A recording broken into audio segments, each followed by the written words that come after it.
नाशिक पोलिसांची धडाकेबाज कामगिरी. कायद्याच्या बालेकिल्ल्यात गुन्हेगारीला चाप. 24 गुन्हे उघड. 26,24,000चा मुद्देमाल जप्त. नाशिक शहर पोलिसांनी पुन्हा एकदा आपली कार्यक्षमता, सतर्कता आणि गुन्हेगारी विरोधातील शून्य सहनशीलता सिद्ध करत इराणी टोळीतील मोस्ट वॉन्टेड सराईत गुन्हेगाराला जेरबंद केले आहे. गेल्या 2 वर्षांपासून नाशिक शहरात सोनसाखळी चोरी करून नागरिकांमध्ये भीतीचे वातावरण निर्माण करणाऱ्या आरोपीला अटक करून 22 चेन स्नॅचिंग व 2 वाहन चोरीचे असे एकूण 24 गुन्हे उघडकीस आणणे ही नाशिक गुन्हे शाखेची अत्यंत कौतुकास्पद कामगिरी ठरली आहे. सादिक अली उर्फ जाफरी युसुफ सय्यद राहणार आंबेवली, कल्याण, जिल्हा ठाणे असे अटक करण्यात आलेल्या संशयित आरोपीचे नाव असून तो कल्याण येथून नाशिक शहरात येऊन विविध भागात सोनसाखळी चोरीचे गुन्हे करत होता. गुन्हे शाखा युनिट क्रमांक 1 मधील पोलीस अंमलदार नाझिम खान पठाण व मुक्तार शेख यांना मिळालेल्या गोपनीय माहितीवर विश्वास ठेवत पोलिसांनी अत्यंत संयमाने व नियोजनबद्ध तपास केला. सीसीटीव्ही फुटेज, मानवी कौशल्य आणि तांत्रिक विश्लेषण यांचा प्रभावी वापर करत गुन्हे शाखेच्या पथकाने कल्याण येथे 2 दिवस व 2 रात्री साध्या वेशात सापळा रचून आरोपीला ताब्यात घेतले. ही कारवाई केवळ आरोपीला अटक करण्यापुरती मर्यादित न राहता पोलिसांनी आरोपीकडून 13.4 तोळे सोन्याचे दागिने, 10 लाख किमतीची 4 चाकी व 80,000ची मोटारसायकल असा एकूण 26,24,200 रुपये किमतीचा मुद्देमाल जप्त करून नागरिकांना मोठा दिलासा दिला आहे.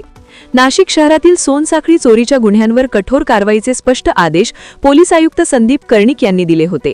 त्यांच्या नेतृत्वाखाली पोलीस उपआयुक्त किरण कुमार चव्हाण व सहाय्यक पोलीस आयुक्त संदीप मिटके यांच्या मार्गदर्शनाखाली गुन्हे शाखा युनिट 1 व 2 ने ही संयुक्त कारवाई यशस्वीपणे पार पाडली.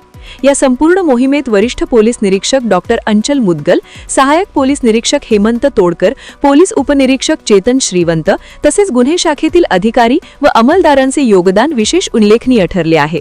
स्टार 1 महाराष्ट्र न्यूजसाठी इरफान पठाण, नाशिक. नाशिक शहरामध्ये मागील काही महिन्यामध्ये सातत्यानं चेन स्नॅचिंगच्या घटना घडत होत्या. या घटनांचा तपास करून तात्काळ आरोपीला अटक करण्याविषयी माननीय पोलीस आयुक्त यांनी आदेश दिले होते. त्या अनुषंगानं गुन्हे शाखेकडील पथकांना ह्या आरोपींचा शोध घेण्याविषयी आदेशित करण्यात आलं होतं. या गुन्ह्यांचा तपास करण्यासाठी क्राईम ब्रँच युनिट 1 व युनिट 2, युनिट 1 चे श्री अंचल मुदगल साहेब व युनिट 2 चे इपे तोडकर साहेब दोघांनी मिळून या ठिकाणी प्रयत्न केले आणि सीसीटीव्ही फुटेज असेल आणि टेक्निकल अनालिसिस सर्व गोष्टी करून तसेच ह्युमन इंटेलिजन्सचा वापर करून या आरोपींना त्यांनी अटक केलेले आहे.